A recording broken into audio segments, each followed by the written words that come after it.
ढेंकीकुट मंडल में बीजेपी प्रार्थी शंभुनाथ राउत को प्रचार।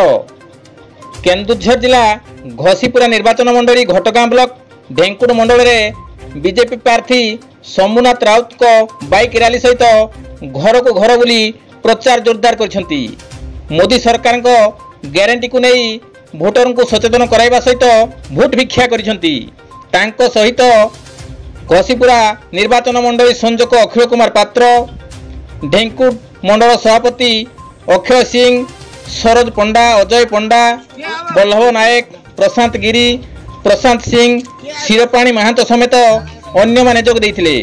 बारहाटीपुरा, पैदापाटना, सांतरापुर एवं खंटगर पंचायत रे घर को घर बुली प्रार्थी श्रीजुक्त राउत प्रचार करिसेंती।